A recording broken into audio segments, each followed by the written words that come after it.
Machine पर कपड़े सिल रही थी। पुरानी होने की वजह से सिलाई मशीन जोर जोर से खटखट की आवाज कर रही थी। हे माता रानी, ये सिलाई मशीन कितनी आवाज कर रही है, ठीक से कपड़े भी सिल नहीं पाते। अरे शाम हो गई, मुझे तो ज्योति बाती भी करनी है। जल्दी से झाड़ू लगा लेती हूँ, इससे पहले कि सूरज डूबे।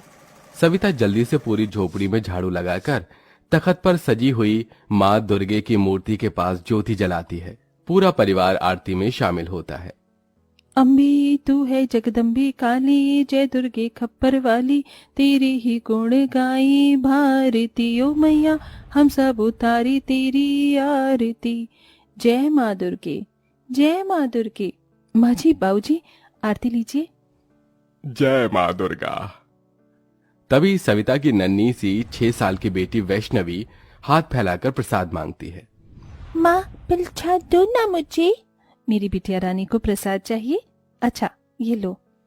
ये का माँ बताची, तुम कभी माता रानी को मेवे मिठाई का भोग क्यों नहीं लगाती? पता है लोग मंदिर में माँ दुर्गे को महंगी महंगी मिठाई फल चढ़ाते हैं। ये सुनकर बूढ़ी कुंती ने कहा, माता रानी ने जितनी हैसियत जिसे दी है वो मेवे मक्खन का भोग लगाएगा ही, लेकिन माँ दुर्गा हमारे परिवार को दुख ही दिए जा रही है। नहीं सासू माँ, माता रानी कभी अपने भक्तों को दुख और कष्ट नहीं देती। माँ दुर्गा तो दया की मूरत है। लाख दुखों में भी गरीब दर्जी सविता की भक्ति माँ दुर्गा के प्रति एकदम सच्ची है।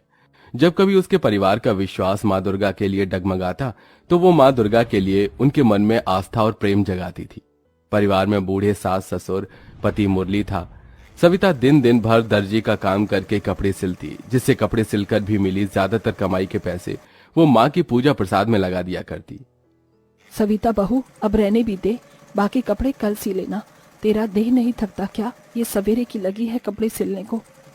माँ जी आप सो जाइए, अभी मुरली भी नहीं आए, उन्हें खाना खिलाना है। तभी मुरली थका हारा काम से घर आता है। अजी आ गए आप? हाथ मुंह धो लीजिए, मैं खाना लगाती हूँ। ठीक है सविता। ये लो जी, सब्जी तो थी ही नहीं, चटनी पीसी है, रोटी बनाई है, खा लो। जो भी है बहुत है सविता, लाओ दो। बढ़िया बना है सविता चटनी रोटी। सुनो जी, मालिक ने पैसे दिए क्या? कल से नवरात्रि शुरू है, घर में कलश रखना है। नहीं सविता, मालिक ने 1 रुपया नहीं दिया। इसी आस में दिन भर चिलचिलाती धूप में काम किया, ईंट बालू ढोया।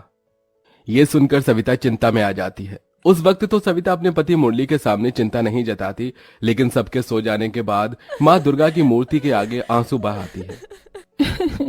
हे दुर्गा मैया, ये गरीब दुखियारी दर्जी बहू किस तरह से कन्या पूजन करेगी और कैसे कलश बिठाएगी?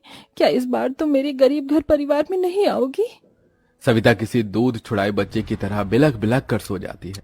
तभी सुबह के 6 बजे ही कोई उसका द्वार खटखटाता है। इतनी सुबह कौन होगा? सविता, ओ सविता, अरे दरवाजा खोलो। अरे ओ दर्जी सविता, दरवाजा खोलो। अरे मंदा जी, आप इतनी भोर को?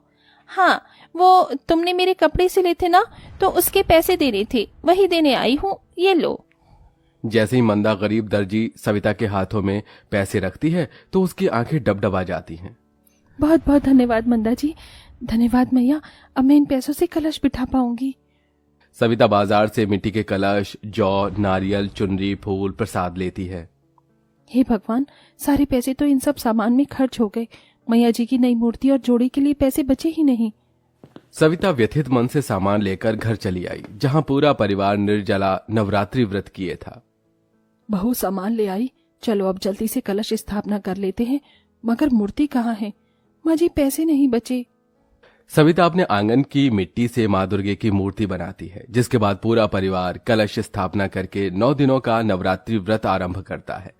पैरों का लाचार बूढ़ा जगमोहन बरसते आंसुओं की बौछार से विनती करता है, हे मैया, इस नवरात्रि के 9 दिन तक हमारे परिवार पर दया कृपा करना माँ। मैया जी, इस नवरात्रि में मेरे परिवार की गरीबी दुख दरिद्रता दूर करना। हे माता रानी, इन नवरात्रि के 9 दिन मुझे अपने 9 रूपों के दर्शन दिखाना माँ, यही इस गरीब भक्त की इच्छा है। जहां पूरा परिवार सुख समृद्धि की कामना करता है तो वहीं गरीब दर्जी सविता 9 देवी के दर्शन की इच्छा मांगती है और इसके बाद ही वो भूखे प्यासे कपड़े सिलने में लग जाती है। देखते देखते शाम ढल जाती है और व्रत तोड़ने का समय हो जाता है। माँ, शाम हो गई, आप जल्दी से हमारे लिए कुछ बना दो ना। कब तक अपनी अच्छी होगी? तुम्हें भूख नहीं लगी का?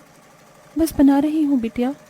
कपड़े सिलना छोड़कर सविता सिलाई मशीन से उठकर रसोई में आती है और राशन के खाली पड़े डिब्बे को देखकर दुख में आ जाती है।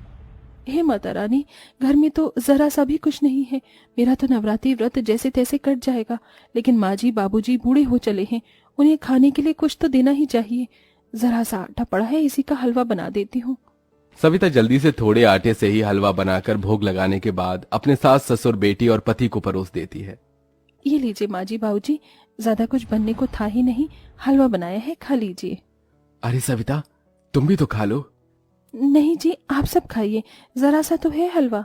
लेकिन गरीब ससुराल वाले दिलदारी दिखाकर अपने अपने हलवे में से थोड़ा थोड़ा बचाकर गरीब दर्जी बहू को भी दे देते हैं। जैसे ही निवाला सविता खाने वाली होती है तभी द्वार पर 5-6 साल की 2 छोटी बच्ची खाना मांगती आ जाती हैं। कोई है घर में? माता रानी के नाम से हमें कुछ खाने को दे दो, कुछ खिला दो मैया। अरे जरा देखो तो इन बच्चियों का चेहरा भूख से कैसे मुरझा गया है। ये कहकर सविता अपने हिस्से का हलवा उन्हें दे देती है। दोनों बच्ची हलवा खाकर चली जाती हैं और सविता भूखे प्यासे ही माता के भजन करती हुई कपड़े सिलने लगती है। हे नाम रे सबसे बड़ा तेरा नाम, ओ शेरों वाली ऊंचे महलों वाली, बिगड़ी बना दे मेरी आज रात रे। हे बस माता रानी, मेरे परिवार पर दया रखना। मैं खाऊं चाहे ना खाऊं, मेरा परिवार इस नवरात्रि में भूखे ना रहने पाए। हम पूरी श्रद्धा भक्ति से आपकी नवरात्रि कर पाएं। इसी तरह से दिन गुजरते हैं और हर दिन उस गरीब दर्जी बहू के दरवाजे पर कोई ना कोई छोटी बच्ची आकर खाना मांगती। सविता 9 दिनों तक कभी माँ की मूर्ति के आगे बताशे का भोग लगाई, कभी पूरी चढ़ाती तो कभी कुछ फल। ये उसे गरीब दर्जी की भक्ति ही होती है जो नवरात्रि के 9 दिनों तक उसके घर का दिया बिना बुझे जलता ही जाता है। 9 दिनों तक कष्ट और कठिनाई उठाकर वो भूखे प्यासे व्रत में ही कपड़े तो सिलती है, लेकिन उसे कोई पैसे नहीं देता और 9वां दिन भी आ जाता है। तड़के सुबह से ही सभी के घरों से हलवा पूरी चने के प्रसाद की खुशबू उमड़ रही थी। माँ, हम कंजक का प्रसाद कब बनाएंगे? आज तो नवरात्रि है। माँ जी, मैं पैसे मांगने जा रही हूँ, देखती हूँ कोई अगर पैसे दे दे। कविता आस पड़ोस के घरों में जाती है। नमस्ते कामिनी जी, आज कंजक है, मुझे कंजक बिठाना है, हाथ में 1 रुपए भी नहीं। सिलाई के पैसे दे देती तो। अरे दे दूंगी भाई, मैं तेरे पैसे लेकर भाग थोड़ी रही हूँ, अभी तो जा। हर जगह से सविता को निराशा ही मिलती है। वो टूटा दिल लिए घर आती है जहाँ ढेर सारा घी, आटा, सूजी, चीनी, मावा सब था और जगमोहन और कुंती कंजक का प्रसाद बना रहे थे। माँ जी, ये सब सामान कौन लाया? अरे बहू, तुमने ही तो ये सारा सामान भिजवाया है। 9 लड़कियों से थाली भी तैयार है। इतने में 9 छोटी बच्ची कंजक खाने अंदर आती हैं। उनके चेहरे पर एक अलग ही चमक थी, जैसे साक्षात 9 देवियां उस गरीब परिवार में आई हों। जगमोहन फटाफट से फटी चिटी चटाई बिछाता है और कुंती उनके पांव धोती है, तभी उनके पैरों से फूल झड़ने लगते हैं। ये माता रानी क्या चमत्कार है, कन्याओं के पांव से फूल झड़ रहे हैं। कुंती सोचने लगती है, तभी एक कन्या ने कहा, मैया जल्दी से हमें प्रसाद खिला दो, हम भूखी हैं। हाँ, बहुत भूख लगी है। बस लाई बच्चियों। सविता 9 कन्याओं को प्रसाद परोसती है। वो सब खाना शुरू करती हैं। प्रसाद बहुत ही स्वादिष्ट बनाया है, थोड़ा हलवा और दोगी? हाँ, मुझे भी चने चाहिए और मुझे खीर चाहिए। हाँ, देती हूँ। कंजक खाने के बाद एकदम से देखते देखते 9 कन्या 9 देवियों का रूप ले लेती हैं। लाल जोड़ा, लाल बिंदी, लाल चुनरी में वो माँ दुर्गे सी दिख रही थी। हे माँ दुर्गा, 9 देवियों के दर्शन पाकर मैं धन्य हुई। मेरा नवरात्रि व्रत सफल हुआ। माँ सविता, तुम्हारे मन में मेरे प्रति सच्ची भक्ति है। अब तक मैं तुम्हारी परीक्षा ले रही थी, पर अब से तुम मेरी परम भक्त हो और मैं तुम्हारे सारे दुख दूर करने आई हूँ। ये कहते हुए दुर्गा माता के हाथों से ढेर सारे सोने, हीरे, जवाहरात बरसने लगते हैं और उस गरीब परिवार का घर रत्नों से भर जाता है, जिसके साथ 9 देवियां गायब हो जाती हैं। इस तरह माँ दुर्गा अपने दर्शन से एक गरीब परिवार के जीवन को खुशियों से भरकर जाती हैं।